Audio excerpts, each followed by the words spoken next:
Hello' গাইছ, এয়া ৰবাব টেঙা খাব ওলাইছোঁ। এয়া আৰু ৰবাব টেঙা কোনে কোনে খাই ভাল পায় ভিডিঅ'টো সম্পূৰ্ণ চাই লাইক কমেণ্ট শ্বেয়াৰ কৰিব।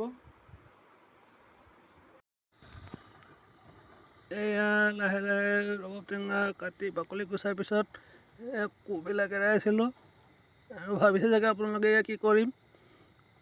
এয়া আজি ঘৰতে আছিলোঁ, মই ঘৰত থকাৰ বাবে ৰবাব টেঙাটো আছিলে থকাৰ বাবে মই ভণ্টি দুজনী আৰু ভাইটি এটাৰ লগত আছিলে।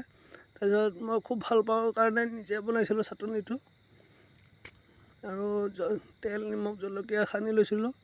সানি খুবেই ভাল লাগে তেনেকৈ খাই। আৰু আপোনালোকে খাইছেনে নাই জনাবচোন কমেণ্ট কৰি।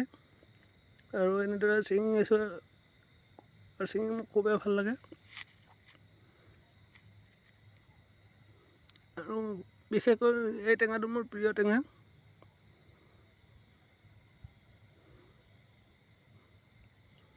এইপিনে এইবিলাক যোগাৰ কৰি থাকোঁতে হঠাতে ফোন এটা আহিছিল দেউতাৰ মোবাইলত, আৰু মোবাইলত ফোন অহাৰ বাবে মই দেউতাক মাতিলোঁ।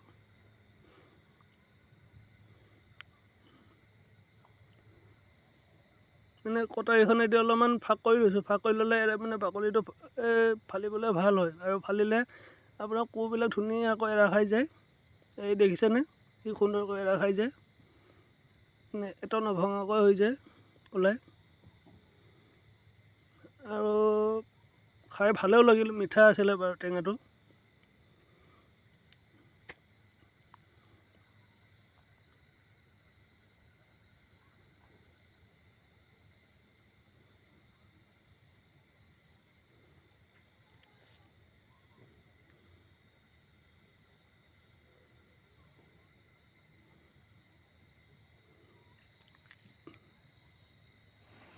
ফাইনেলি চাটনি তৈয়াৰ হৈ গ'ল।